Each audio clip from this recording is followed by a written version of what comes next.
Боюнча илгери кыргыз тарап ошол өзүбүздүн наркы Исфана жака өтүп атканда ал жердеги Тажикстандын чек-арачылары ушундай кыздарды, эркектерди ушундай бүт баарынын жалаңачтап чечиндирчү экен да, караңыз.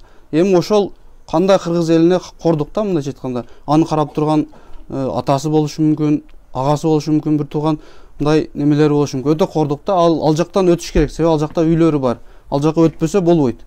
Эми ошол жерден өтүш үчүн ал жерде кордук көрүп атат. Эми ошол жерде убагында барды да Мадымаров чечип койду.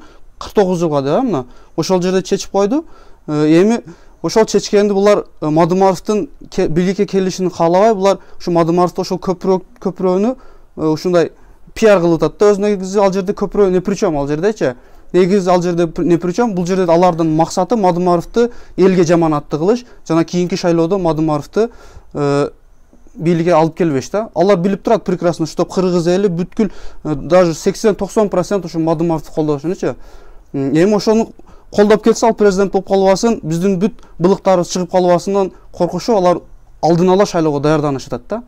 Эми караңыз, эми ушу бийликке кайрылат элем. Эгер ушунчалык эле силер ошол жакта туруп алып кыйкырып пиар кыла бербей, эгер ошончолук эле кыйын болсоңор, азыр мына 21-кылымда жашап атабыз, ошол 20-кылымда Мадымаров барып ошол кандай болсо да ошо кыргыз элине кордук көргөзбөй турган кылып чечип койду. Эми силер да ошондой кыйын экенсиңер, ал жакта туруп сүйлөй бербей, келгиле дагы ушу 21-кылымда бир өзүңөрдүн идеяңарды таап, асма көпүрө кыласыңарбы, же подземный кыласыңарбы, өзүңөрдүн бир идеяңар менен кылып туруп ошол жерди чечпейсиңерби? Ал жерде жок эле кичинекей болгону 100 метрлик жерди ушул пиар этип туруп, ушу Мадымаровду жаман кыла бербейчи. Бул жерде эми элдин үнүн угушуңар керек силер. Бул жерде көпчүлүк баткен эли, бүткүл эле кыргыз эли ушу Мадымаровду колдойт. Мадымаровду чечен дейт. Чечен, силер да чечен болсоңор, сүйлөгүлө колуңардан келсе. Колуңардан келбесе, анын чечендигине неме кылып, ал Кудайдан берген белек. Талант ал. Ал өзүңөрдүн, мисалы президент Россиян Путин келгендеги Жээнбектин алдына жазган катаңарды карагыла. Илим билим министринин катачылыгы. Андай колдон келбеген нерсени Мадымаров эң бир туура айтат. Азыркы бул жеткен сабатсыздыктардын бийлиги деп. Караңыз, канча сабатсыздыктардын көрүп атабыз да, өзүбүз эле көрүп туюп атабыз. Бул жактан телевизордон көрүп, ушунчалык кейип интернеттен, фейсбуктан көрүп ушундай. Бир убакыттар келет, өздөрү өкүнө турган убакыт келет да. Ошон үчүн алар өкүнүп калганча, колдон келишинче, колунан келбесе берсин иштей тургандарга. Мына жаштар бар. Мына Айбалаев азыр эми 70-ке жакындап калыптыр.